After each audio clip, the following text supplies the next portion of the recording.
exactly as it sounds. If you played other games that have this and you know exactly how it works, it's just basically a super small version of the playing field you're in right now.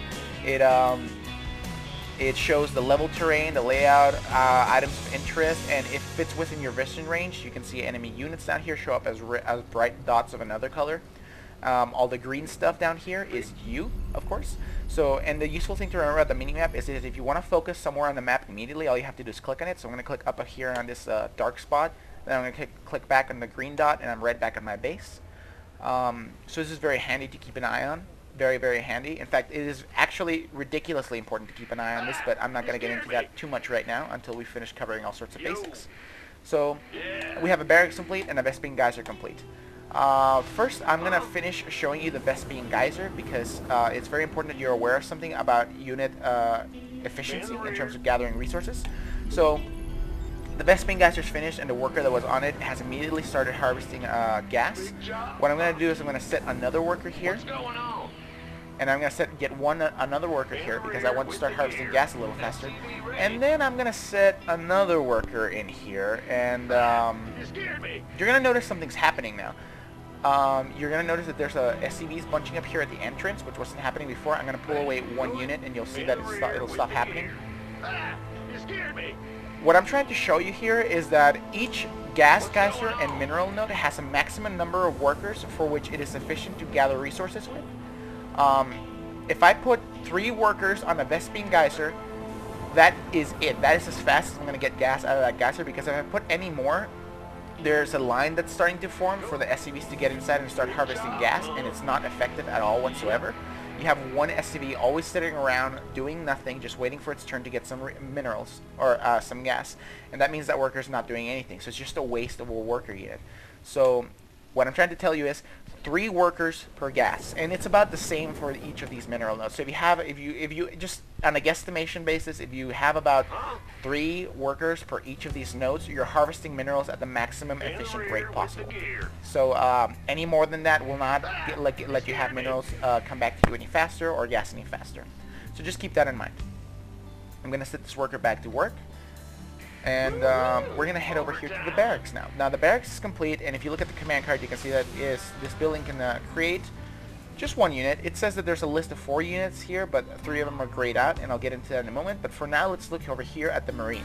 This is the first standard, the most basic unit in the Terran army. It's I'm going to train one right here. It costs 50 minerals and 1 supply here to train if you take a look. So it costs the same supply as a worker unit, and it costs the same amount of minerals to train. I'm gonna wait for this little guy to come out.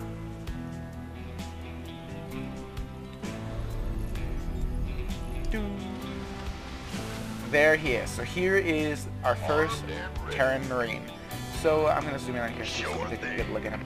Yeah, he's got his gun ready for action. So Marines are the most basic unit in the Terran army. They have a machine gun which allows them to shoot at range. They can shoot ground units, they can shoot air units. They're very handy and versatile. They're definitely a general purpose infantry unit that you will be using quite a bit if you play as Terran.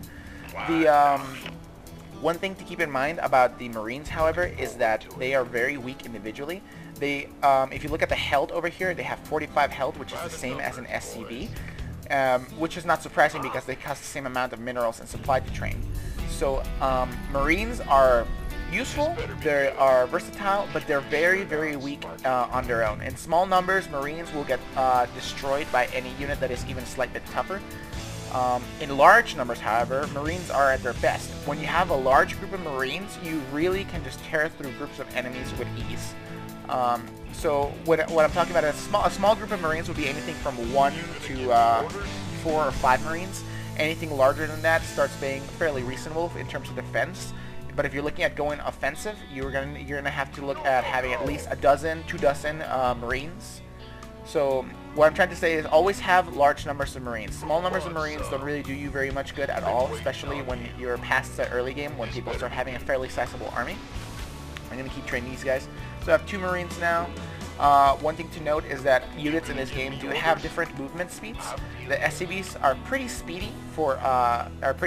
They definitely can wander around the map a lot faster than the Marines, but of course they do not have an attack like the Marines. You got it. Come on, little guy, pop out. And I'm going to train another Marine. I'm going to try to train another CV, and you're going to notice something happens. So I've hit the supply cap right here. I'm at 19 supply, and I'm trying to train an additional unit, so it will not let me. If you look at the SCV down here, at the SCV training bar, it is not progressing whatsoever. So I'm going to need to throw down another supply depot. So I'm going to go ahead and do that. I'm going to go to build command card. Then I'm going to select the supply depot, and I'm going to throw it down. Well, that's finishing constructing. I want to show you a couple things that are going to be very useful for you, especially since you're brand new and trying to learn the game. If you go up into the menu and you go up into options, go into gameplay. There's a couple things here that I want you to check. First of all, go into show unit status bars and select always. Then I want you to check display build grid.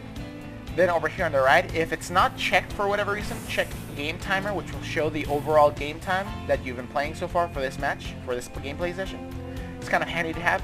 And finally, I want you to show the command hotkey text and then accept. Return to game. Now you'll notice that now there's suddenly health bars over everything on the screen. You might think this is a little busy on screen right now, but this is actually very handy because if you have all the status bars for every unit selected, it lets you see a number of things, not just their health. So here's the command center. If I tell SCV to start training, you see that a blue bar appears over the command center. This is the progress of the SCV right now. And if I do that with the barracks, it also shows a blue bar once I start training a Marine. So it's useful to have this on all the time because it lets you tell at a glance what the progress of your buildings are at the moment. If their progress of their construction, the progress of their I'm sorry, I keep stumbling over my own words. The progress of units that are being trained, the progress of the construction, the progress of upgrades. So if I come over here to if I grab an SCV and I throw down another supply depot, you're going to notice that blue bar appears where that supply depot is, and that shows the construction as well. You also see its health. When a supply depot is when a building structure in this game is first thrown down, it starts at 0 health, which makes it very, very vulnerable if it were to get attacked in the middle of construction, just as an FYI. And then another thing that I want you to notice is that so I finished showing you how it helps to have all the status bars shown at all at the same time. The next thing that I had you check was display build grid.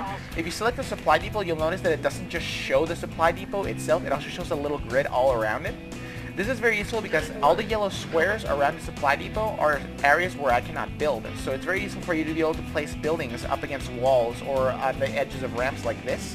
You can't build on the ramp itself, but you can build around it, and maybe you want to block this area off. So you want to build up against the ramp as close as possible. And this just lets you get a feel for how you can place buildings very neatly. So it's very handy. It'll definitely help you out a little bit in placing your buildings at first. The last thing I wanted to show you was hotkeys. And the last item that you checked enabled something to happen in the command card. So let's go back to the command center and let's look down here at the command card. You'll notice something has changed. You'll notice that there's letters superimposed on every icon here on the command card. If you were to scroll over one of these icons prior to this, you'll see that it has the name of the unit or a command, and then a letter besides it. This letter is the hotkey for that command. In this game, every command or ability has a hotkey associated to it, so that way you can activate it instantly. So I can train an SCV by going to the command center and pressing this SCV button, or without moving my mouse over there, I can just press the S key, and lo and behold, it's training an SCV. You can do that same thing with Marines. For Marines, it says over here that the hotkey for the Marine is A. So I'm going to select the barracks, press A. Now it's building a Marine.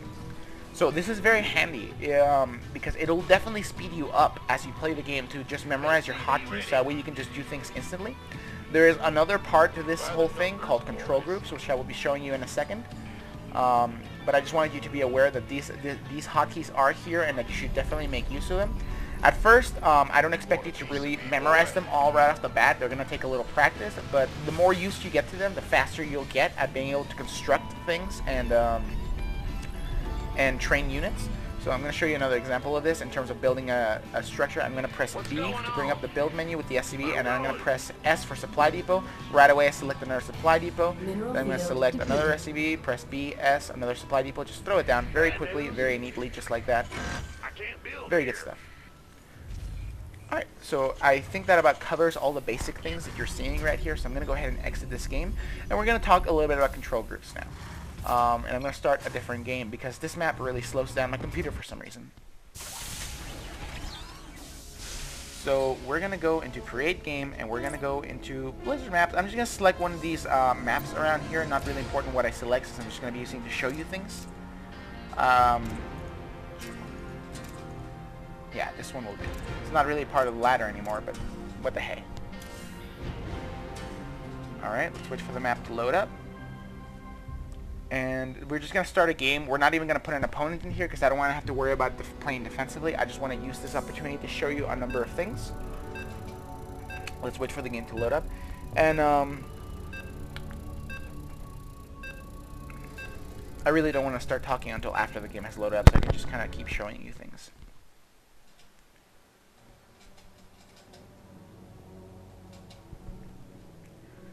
Alright, so we're back in game, victory, because there's no opponent, but anyway, oh my god, I just selected return to score screen. I apologize about that. Let me get back inside real quick.